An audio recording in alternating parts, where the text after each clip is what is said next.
Thank you for purchasing a DF809 linear bearing hack squat leg press machine by Deltech Fitness. Your DF809 will be shipped via truck freight and will be delivered at the end of your driveway with a liftgate service. When you get the crate, you'll have to take a pry bar or a screwdriver and pry the top off. When you get the crate open, everything inside should be bubble wrapped and you should have everything to assemble your DF809 leg press, including A. Lower cross members, B. Front foot, C. Left frame rail, D. Right frame rail, E. Cross members, F. Left upright, G. Right upright, H. Seat cross member, I. Triangle brackets, J. Ladder brackets, K. Weight bar, L. Left arm, M. Right arm, N.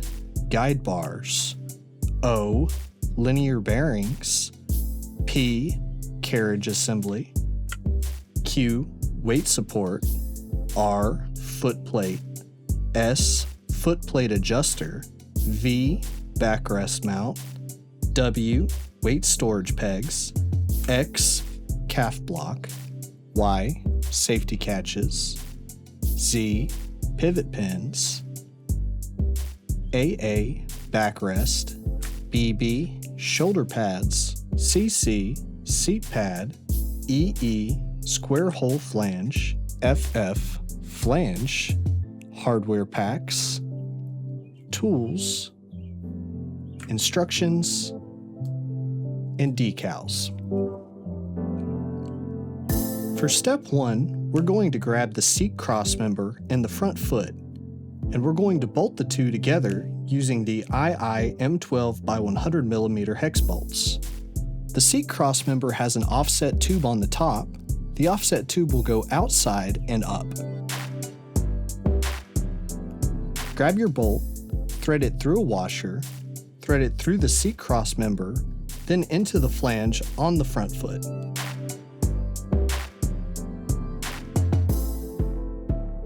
Then cap it off with another washer and a lock nut. Get both bolts in hand tight, but don't tighten anything with a wrench at this time.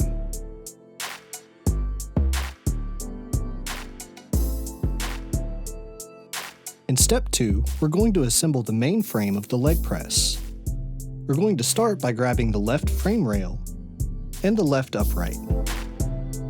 We outfitted the DF809 with these non-slip rubber boots, which means you don't need to bolt the leg press to the ground, but if you wanted that option, we put a hole through the uprights, the frame rails, and the front foot.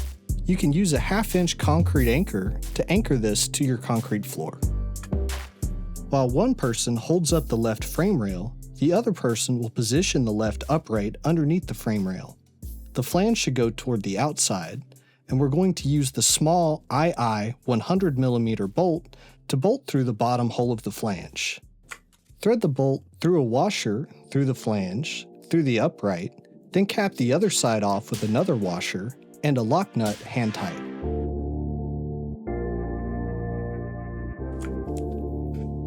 After the rear upright has been bolted to the frame rail, we're going to attach the triangle bracket. We're going to use the long HH 105mm bolts through a washer, through the triangle flange, then through the top 2 holes of the bottom 3 holes of the left frame rail.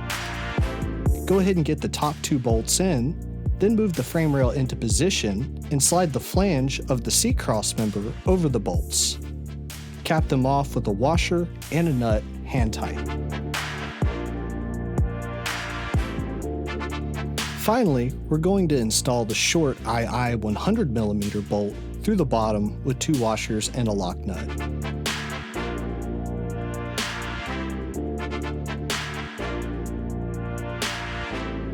Once you have the left side of the frame all bolted together, we'll go ahead and move our attention to the right side of the frame using the same M12 by 100 bolt at the top, the 105mm bolts in the top 2 bottom holes, then the 100mm bolt at the bottom hole.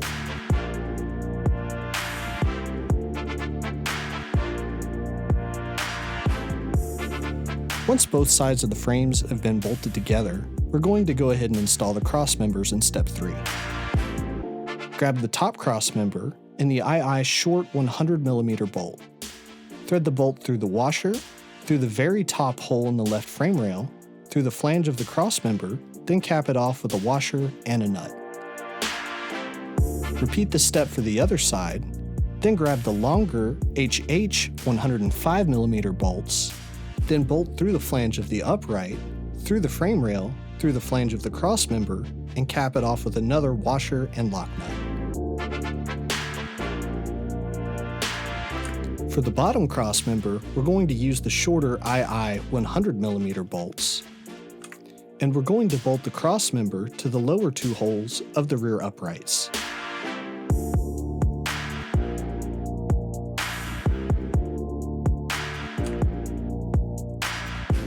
Finally, we're going to grab the ladder brackets and the remaining 3 HH 105mm bolts. We're going to bolt the ladder brackets to the front foot using the 3 bolt holes on the front of the front foot. The ladder brackets should point up, and this will hold your foot plate in place and allow adjustment later on. Once all 3 are put on hand tight, you can go ahead and tighten them down with a pair of wrenches.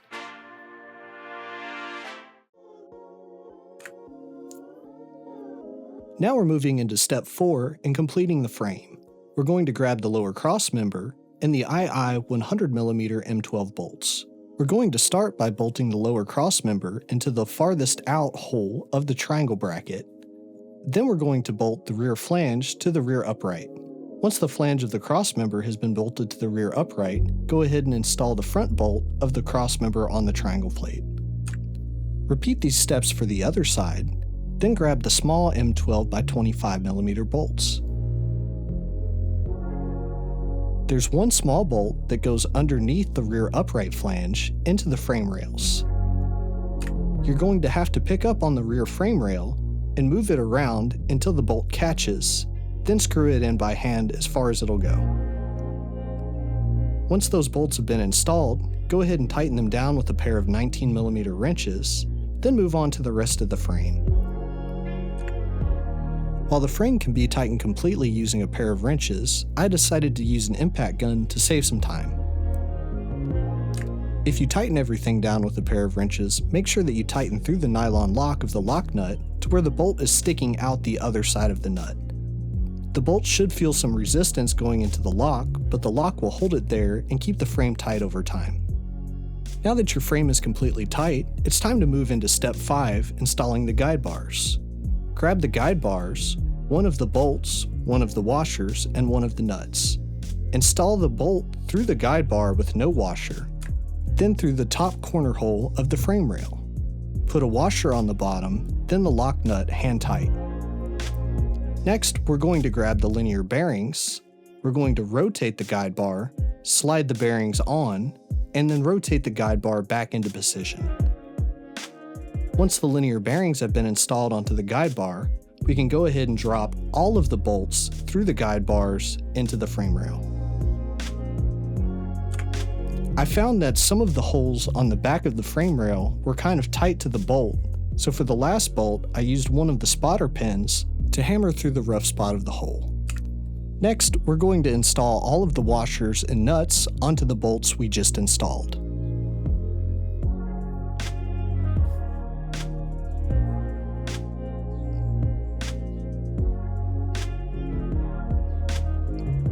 With all of the washers and nuts in place, it's time to tighten them down. The top has a provided 14mm wrench, while the bottom nut required a smaller 1/2-inch socket or wrench. Once you get everything tight, go ahead and repeat the same steps for the other side. Once both guide bars and both sets of linear bearings have been installed, it's time to move into step 6, installing the weight sled. Installing the weight sled requires 2 people. One person is going to have to hold the weight sled in place while the other person lines up the linear bearings. With the weight sled resting most of its weight on the handlebars of the frame rails, lift up the top of the weight sled, thread a bolt through the washer, through one of the bolt holes, Then pull one of the linear bearings up into place and align it to the bolt. Move the linear bearing and the sled around freely to where you don't bind up the bolts and cross-thread something. Once you get a couple bolts in both of the top linear bearings, you're ready to rotate the catch arms out and move the weight sled up into position. Rotate the catch arms, you and your partner grab the sled, pull it up, then rotate the bars back to keep the sled elevated to where you can work on it. Next, you're going to have to take the foot plate, pull the pull pin on the outside, then rotate it out to access the bottom holes. Grab the rest of your bolts and washers, thread the bolts through the washers, through the holes, then pull the bottom linear bearings up into position just like you did the top.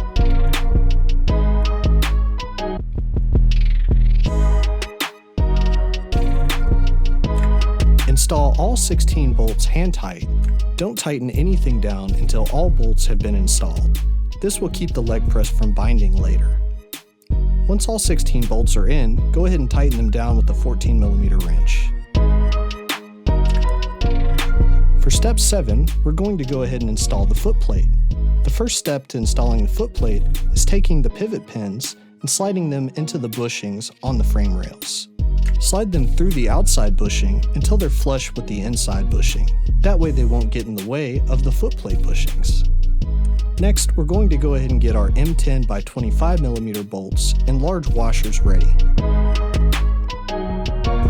Have somebody else hold the weight of the foot plate while you line up the bushings of the foot plate with the pivot pin. The pivot pin should slip into the bushing, but it might require a gentle tap with a hammer. Make sure that you don't hammer the inside bushing out. If you do hammer the inside bushing out, have the other person pull up on the foot plate, align the bushing, then tap the bushing back in gently. Repeat the same process for the other side, making sure that all the bushings are in place. As you can see, I tapped the bushing out, and I had to have the other person pull the foot plate up into position and get the pivot pin in the middle of the tube to get the bushing tapped back into place. If worst case scenario happens and you're not able to get the bushing back in, you might have to loosen up the bolts of the frame to allow a little bit of play back and forth to install the bushings.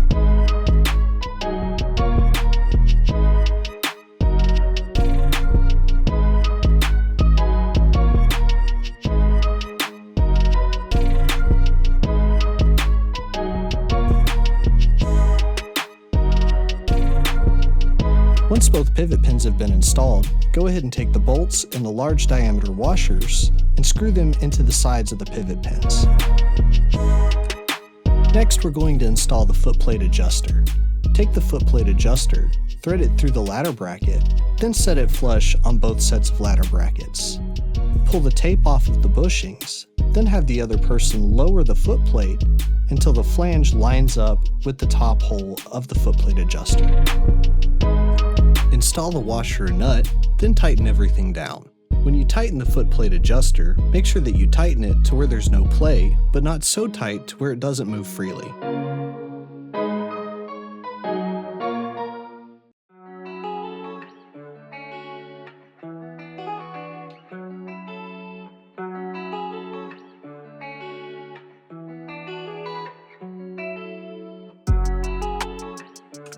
Now we're going to move into step 8, installing the left and right arms onto the weight carriage. Take the foot plate and move it forward. Grab the left arm and the two M10 bolts, then thread the bolt through a washer, through the weight arm flange, through the weight carriage, out the bottom, and then cap it off with another washer and lock nut. Once the left arm has been installed, repeat the same steps for the right arm and only assemble hand tight at this time. For step 9, we're going to go ahead and install the weight bar. The weight bar goes on top with the weight horns facing out and up. We're going to install the first M12 by 115mm bolts down through the top of the weight arm through the weight carriage. The lock nuts and washers on the bottom of this bolt is tricky to get to, so you're going to have to pull the bolt up, hold the washer and nut underneath the bolt, then tighten the bolt from the top into the washer and nut.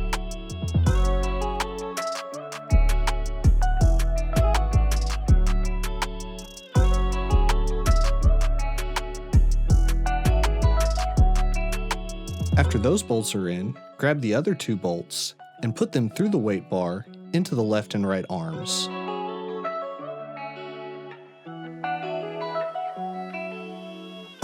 After all of the bolts have been installed, go ahead and tighten the weight arms down with a pair of 17mm wrenches and the weight bar down with a pair of 19mm wrenches.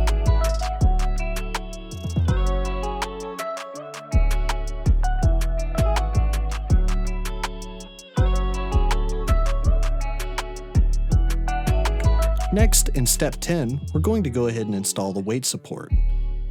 Grab the flange that has the two square holes and the two carriage bolts.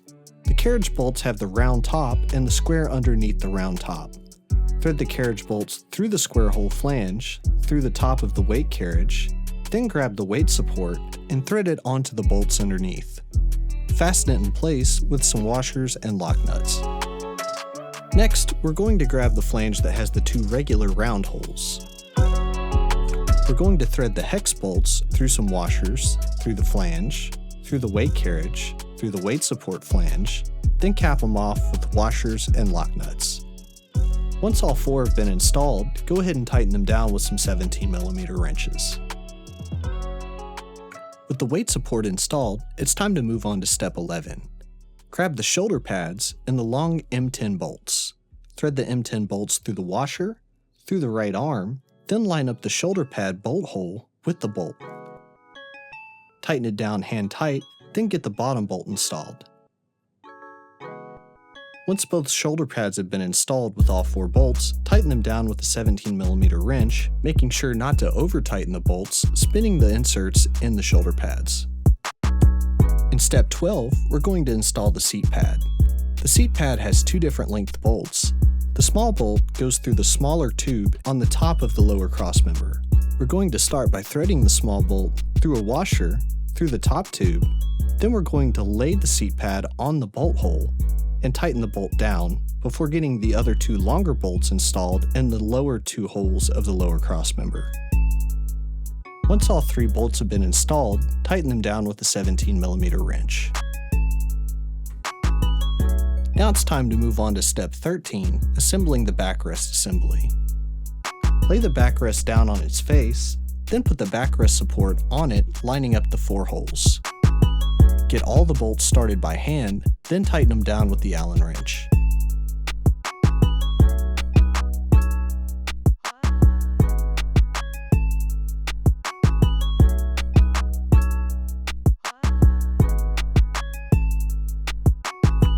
With the backrest put together, now you can install it on the leg press. The leg press has three holes, one with a slot at the top that holds it in place. Line up the three pegs with the three holes, then gently push it down into place. Finally, for step 14, we're going to install the weight horns. Thread the M10 bolts through their washers, through the flange on the weight peg, then through the rear uprights. Cap them off with a washer and a lock nut. Repeat those steps for the other side, then tighten everything down with some 17mm wrenches.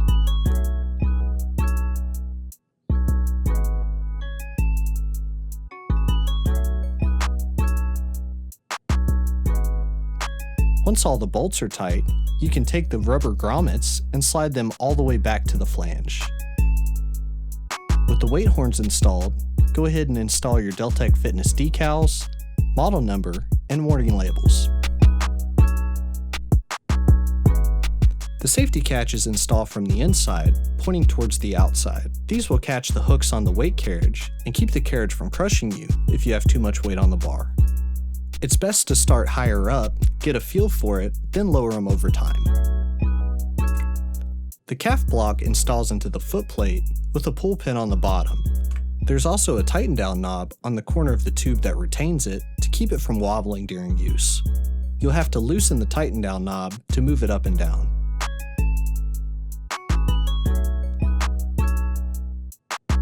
To convert it from a hack squat to a leg press, you'll have to remove the calf block, take the backrest, put it on the foot plate, then use the pull pin on the side of the weight carriage to move the foot plate into position. The foot plate is adjustable to hit different parts of your legs.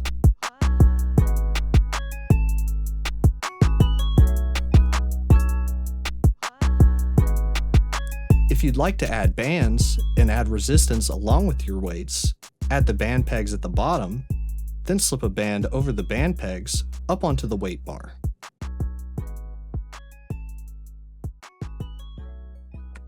We're excited about the launch of the DF809 Leg Press version 2 with all of the new upgrades, and we hope you are too. Thank you for choosing Deltech Fitness.